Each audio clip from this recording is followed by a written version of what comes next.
Olá, tudo bem? A partir de agora começa mais um Universiência, um programa feito por TVs e instituições públicas de ensino superior nordestinas. Aqui a gente mostra a importância das produções científicas do Nordeste e como elas têm transformado a vida das pessoas. Vamos ver agora as pesquisas de hoje. Pesquisa da Universidade Estadual do Sudoeste da Bahia, que ressalta a representatividade da mulher negra no cenário cultural do Sudoeste baiano no início do século, é destaque em prêmio nacional. Pesquisadores da Universidade Federal do Rio Grande do Norte desenvolveram um conjunto de substâncias que têm potencial de auxiliar no tratamento de infecções causadas por bactérias. Na Universidade Federal de Sergipe, estudos sobre benefícios da cannabis em fase pré-clínica buscam confirmar o potencial neuroprotetor de suas substâncias. Protótipo desenvolvido por pesquisadores da Universidade Federal de Pernambuco promete motivar pacientes de AVC durante o processo de recuperação. Tudo isso você confere a partir de agora no Universiência.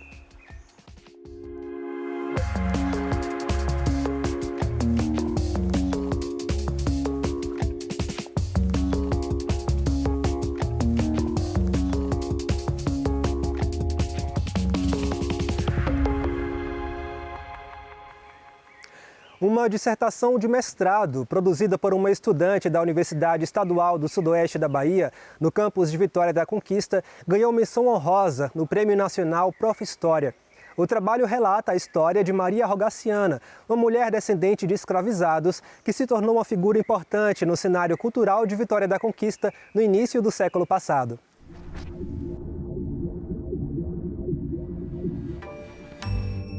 Eu sempre procurei, na minha prática docente, abordar a questão da diversidade em sala de aula com os alunos da educação básica. E essa preocupação ela acabou sendo muito reforçada no Prof. História, através das leituras, das discussões, das leituras que foram realizadas. Então, por muito tempo, a história de negros, negras, povos indígenas, mulheres, pessoas pertencentes às camadas populares, foi apagada, foi invisibilizada da história do Brasil. Então, é muito importante que esses sujeitos, que esses agentes históricos apareçam. Daí, quando eu entro no Prof. História, o interesse em pesquisar sobre uma mulher negra chamada Maria Rogaciana da Silva.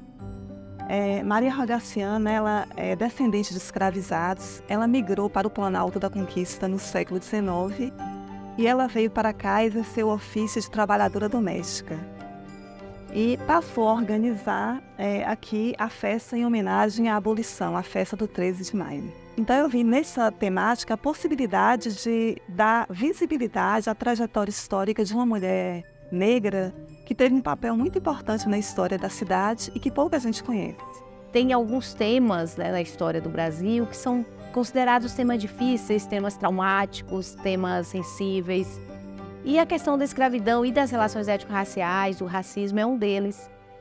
E são temas necessários de enfrentar, né? E principalmente enfrentar na pesquisa historiográfica e na pesquisa do ensino de história, porque tem um contato direto, né, com a população escolar, né?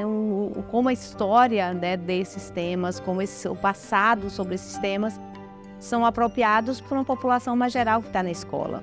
Então, nesse sentido, foi muito importante a pesquisa dela, né? E foi uma escolha muito bem feita, uma feliz escolha de temática de ser trabalhada. Essa temática também me pareceu muito importante porque ela aborda também a festa do 13 de maio, que é em homenagem à abolição da escravidão. E por muito tempo, tanto a historiografia quanto o ensino de história abordavam a abolição como um ato resultante de uma atitude benemérita da princesa Isabel. Só que, atualmente, tanto a historiografia como o ensino de história têm revisto muitas abordagens sobre essa temática e têm procurado evidenciar o protagonismo negro na luta contra a escravidão. Então, essa temática tanto possibilita discutir a história de uma mulher negra, como também abordar um tema tão importante que é a questão da abolição, né? Não só a questão da abolição, mas como os negros e negras brasileiros foram tratados e se inseriram na sociedade brasileira no pós-abolição. O 13 de maio não foi algo que não aconteceu nada. Claro que pós 13 de maio a situação do negro não mudou, não melhorou de uma hora para outra, mas ele teve um significado. e teve os significados construídos de diversas formas pela população negra, né? E adentrar nesse universo de Rogaciana, planejando e organizando a festa e conquista, foi possível, né, agregar essa historiografia e trazer mais elementos para a gente entender determinados contextos históricos de forma complexa, né, para não simplificar experiências históricas, que elas nunca são simples. Elas sempre são complexas porque elas sempre carregam as especificidades das experiências humanas nos seus contextos, né? Esse baú, na verdade, ele é uma caixa histórica. E essa caixa ela tem recursos como maquetes, tem, por exemplo, teatro de bonecos, tem uns estandartes com a imagem de negros e negras que marcaram a história do Brasil e que tiveram um papel importante na luta antirracista. E também tem um caderno de atividades com atividades voltadas para discutir não apenas a questão de Maria Rogaciana e da festa do 13 de maio. No caderno de atividades que Giovana desenvolve e direciona para os professores, ela pega questões da dissertação dela e ela transita, né, temporalmente entre passado e presente, com o objetivo de potencializar a aprendizagem histórica, desenvolver o pensamento histórico dos alunos, né? Essas atividades do caderno elas se preocupam também em discutir os lugares ocupados pelos negros na sociedade brasileira, o racismo e questões que afetam, de maneira geral, a existência, principalmente de mulheres negras na sociedade brasileira. O que significa isso? Para esses jovens que estão no ensino médio ou que estão no ensino fundamental, através desses temas, né, desenvolverem, né, a competência de se orientar no tempo, de entender relações temporais, de entender o seu presente marcado por passados ainda tão mal resolvidos e ajudá-los nesse sentido a perspectivar outros futuros, né, a ver possibilidades de mudança, a construir, né, essa cidadania tão cultuada pelas propostas curriculares. Então, acho que a dissertação de Giovana ela é muito rica nisso, ela ajuda muito professores, né, de história, e ela chega na sala de aula, porque está tudo disponível, né, e Giovana está na rede estadual, ela é uma professora da rede pública, então isso vai estar circulando. Essa é uma questão muito importante dos mercados profissionais, porque essas dissertações não ficam só na biblioteca, né, ela circula, porque ela circula, inclusive, com produto didático. Esse material, ele é encontrado online, né, no site do Prof. História, e eu pretendo também utilizá-lo nas minhas salas de aula e também, se convidada for, democratizar, difundir, divulgar esse material em outras escolas e outras salas de aula aqui da cidade e da região.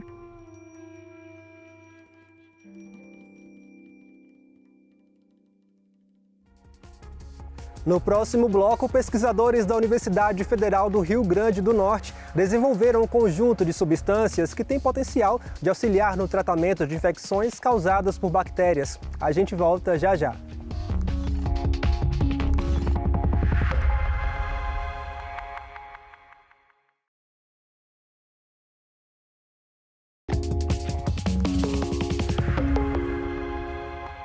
Um estudo desenvolvido pelo Departamento de Farmácia da Universidade Federal do Rio Grande do Norte pode ser a esperança na criação de novos antibióticos no combate de infecções causadas por bactérias. As substâncias elaboradas na universidade são derivadas de uma biomolécula extraída naturalmente a partir de uma glândula do escorpião amarelo, animal amplamente encontrado no Nordeste brasileiro.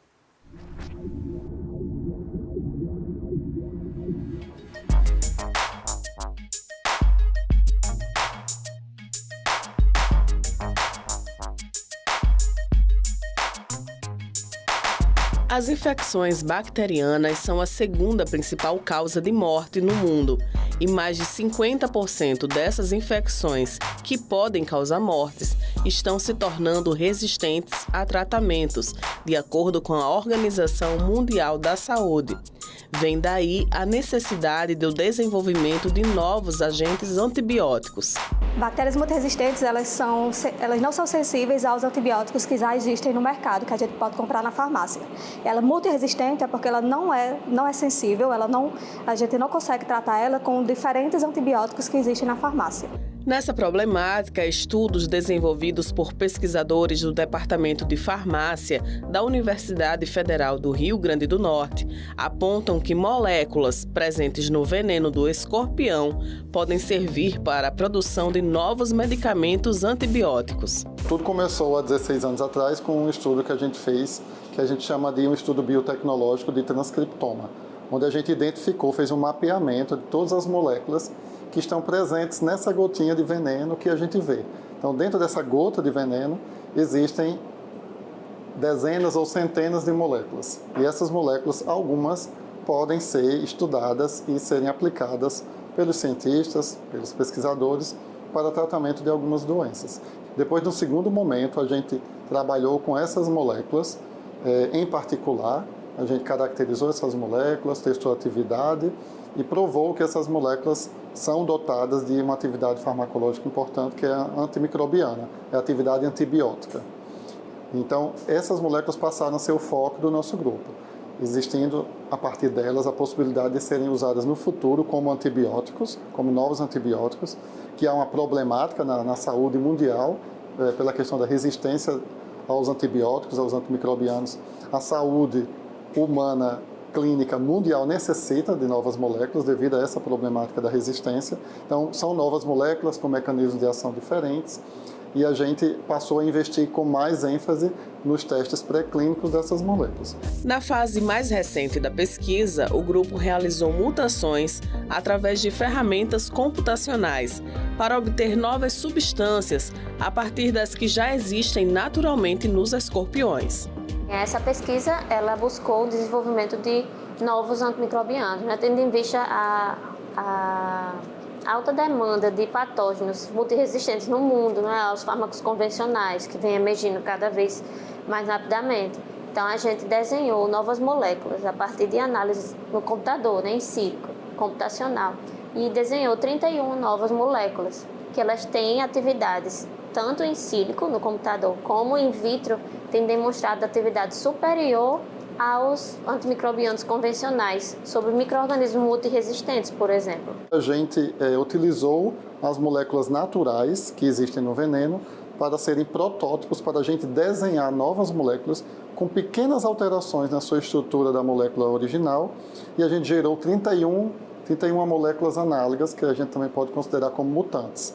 Essas moléculas mutantes são peptídeos um pouco diferentes dos da natureza, dos que estão presentes no escorpião, porém esses peptídeos eles têm o potencial de uma atividade antibiótica maior, são mais efetivos e com menos toxicidade em células normais nos pacientes no futuro. A partir disso, a gente tem esse estudo, né, a parte antimicrobiana e antibiofilme de bactérias resistentes, e a gente também tem avançado na pesquisa de esses peptídeos com atividade cicatrizante e até anticâncer. No primeiro momento, a gente obtém autorização do IBAMA para que a gente possa trabalhar com a coleta dos escorpiões e também do CIGEM, que é do patrimônio genético. Então, temos as duas autorizações. Recebemos pesquisadores do Instituto Butantan, de São Paulo, que nos deram treinamento aos nossos alunos. Então, os alunos são treinados para manipular os escorpiões e, a partir daí, a gente passou a extrair os venenos ou glândulas do veneno para obter as técnicas e os produtos biotecnológicos para entender melhor quais são os componentes desse veneno. A gente já tem observado que a indústria farmacêutica ela não tem lançado no mercado novos antibióticos. Então, a pesquisa por novas moléculas que tratem essas bactérias é muito importante. Estamos com alguns projetos submetidos no Brasil e fora do Brasil, almejando finalizar as etapas pré-clínicas e iniciar a etapa clínica. Então, consideramos que adquirir um financiamento importante seja decisivo para a continuidade do trabalho e para que essas moléculas ganhem um mercado terapêutico no médio a longo prazo.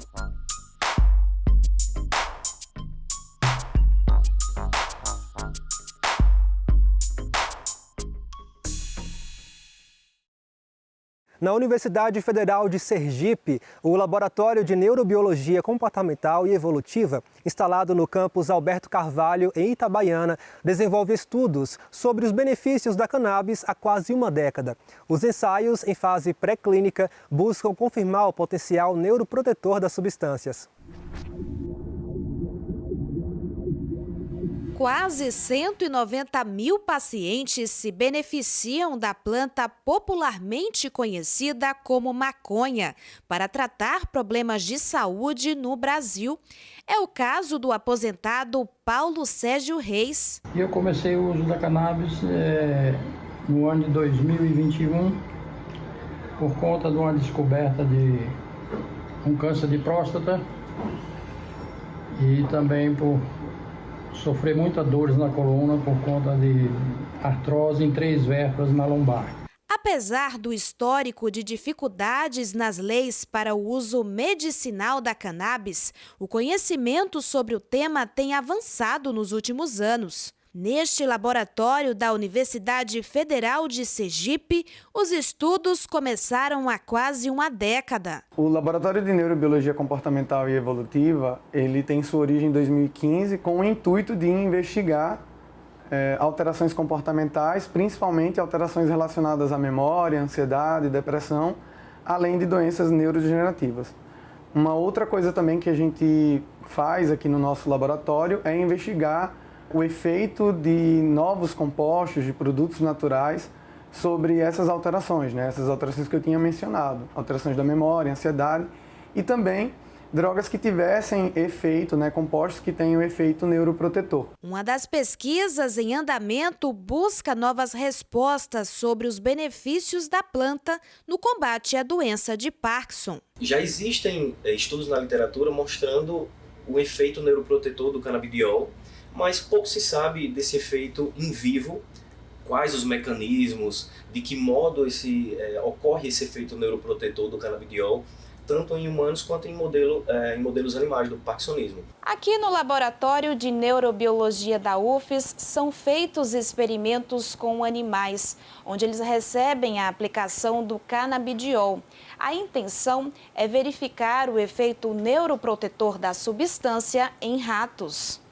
As evidências que nós trazemos, elas podem sim dar um norte para futuros estudos em humanos, para que a gente possa ter, por exemplo, doses, qual a melhor dose, qual o melhor momento de entrar com esse fitocannabinoide, né? Entretanto, ainda a gente precisa entender melhor como funciona esse mecanismo do canabidiol, nesse efeito neuroprotetor, para poder, de fato, fazer essa translação para o humano. Além de doenças como Parkinson e Alzheimer, os pesquisadores planejam realizar estudos pré-clínicos sobre os efeitos da substância na cicatrização de feridas. Nós vamos avaliar o efeito anti-inflamatório e o efeito de alívio da dor do canabidiol, porque são esses dois fatores, são esses dois efeitos do canabidiol, que é o efeito anti-inflamatório e o efeito no alívio da dor, que vai ajudar no processo de cicatrização. Em Sergipe, a sanção recentemente da lei que criou a política estadual de cannabis também deve abrir novos caminhos para o uso da planta para fins terapêuticos, medicinais, veterinários e científicos. O projeto prevê que o Estado poderá desenvolver, por exemplo, parcerias com as universidades, com as instituições de pesquisa, para que possa ser pesquisado sobre o tema, sobre os efeitos benéficos, sobre os possíveis efeitos que esses compostos da planta, da cannabis, possam trazer para os sergipanos, né, que vão poder utilizar de forma mais fácil, ter acesso de forma mais fácil a esses compostos. O desenvolvimento de pesquisas para o melhoramento de produtos como o óleo do canabidiol também será possível graças a uma decisão inédita da Justiça Federal em Sergipe, que autorizou uma associação de pacientes a produzir e comercializar a flor da cannabis e os produtos à base da planta no estado.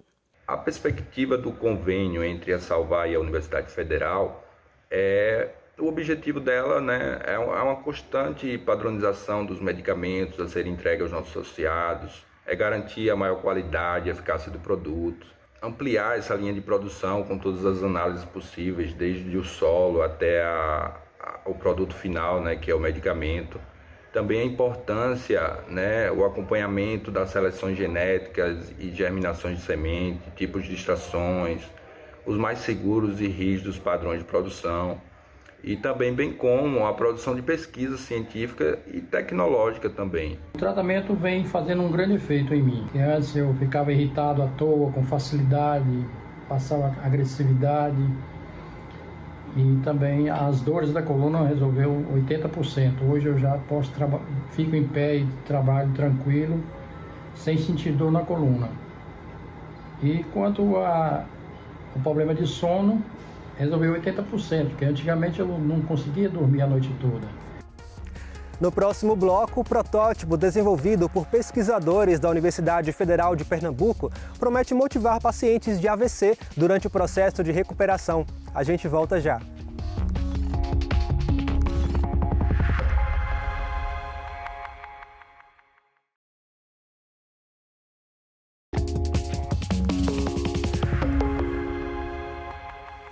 A recuperação de um acidente vascular cerebral, o AVC, é lenta e gradual. Muitos cientistas se desdobram em busca de ferramentas que auxiliem essas pessoas. Um protótipo desenvolvido por pesquisadores da Universidade Federal de Pernambuco ajuda pacientes de AVC a interagir com o jogo de realidade virtual. A ideia é que eles se sintam cada vez mais motivados durante o processo de reabilitação. Esse jogo que a gente desenvolveu, ele é denominado de jogos sérios. Os jogos para entretenimento, ele acaba sendo feito e desenvolvido para toda a população que não apresenta nenhuma disfunção. Então, um paciente que sofreu um AVC, que ele tem sequela motora, ou seja qual for a sequela que ele apresente, ele vai ter dificuldade de interagir. Então, ao invés de ser um recurso que era para ser motivacional, ele não vai conseguir jogar, ele não vai conseguir interagir, ele vai ficar desmotivado. Então, a ideia de desenvolver um jogo sério é justamente para isso. Por quê?